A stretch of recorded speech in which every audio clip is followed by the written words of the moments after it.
16 September ভোরে রাজধানীর আদাবরে মাদক ব্যবসায় নিয়ে আধিপত্য বিস্তারকে কেন্দ্র করে দুই পক্ষের সংঘর্ষের ঘটনা ঘটে। এ সময় রিপন ওরফে নিপুকে কুপিয়ে হত্যা করা হয়। প্রথমত আপনারা জানেন, ঘটনার পরই তদন্তে নামে আইন শৃঙ্খলা রক্ষা বাহিনী। রিপন হত্যায় জড়িত 5 আসামিকে শুক্রবার রাতে গ্রেফতার করা হয়। শনিবার বিকেলে রাজধানীর মিন্টো রোডে ডিএমপি মিডিয়া সেন্টারে আয়োজিত সংবাদ সম্মেলনে এ তথ্য জানায় ডিএমপি। গ্রেপ্তার করার সময় তাদের কাছ থেকে আমরা 3টি সামুরাই যেগুলো তারা এই হত্যাকাণ্ডের সময় ব্যবহার করেছিল, একটি চাপাতি, চাইনিজ চাপাতি যেটিকে বলি, চাইনিজ কুরাল, এবং একটি সুইচ গিয়ার আমরা তাদের কাছ থেকে পেয়ে থাকি।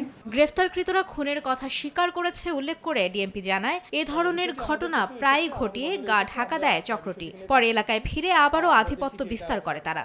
আদাবরে বা এই মোহাম্মদপুরে যে কোনো ঘটনা ঘটিয়ে ফেলার পরেই তারা আমাদের পার্শ্ববর্তী যে ঢাকা এবং পার্শ্ববর্তী জেলাসমূহতে তাদের কিছু আশ্রয়স্থল আছে, যেগুলো সেফ হাউস হিসেবে তারা ব্যবহার করে এবং সেখানে তারা কয়েকদিন লুকিয়ে থাকে। এছাড়াও রাজধানীর বিভিন্ন স্থানে আওয়ামী লীগের ঝটিকা মিছিল থেকে গত 24 ঘন্টায় নিষিদ্ধ ঘোষিত ছাত্রলীগের 5 সদস্যকে গ্রেফতার করা হয়েছে বলেও জানায় ডিএমপি।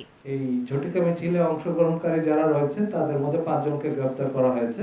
মাইমুনা হায়দার চৌধুরী, সময় সংবাদ, ঢাকা। আপনারা জানেন।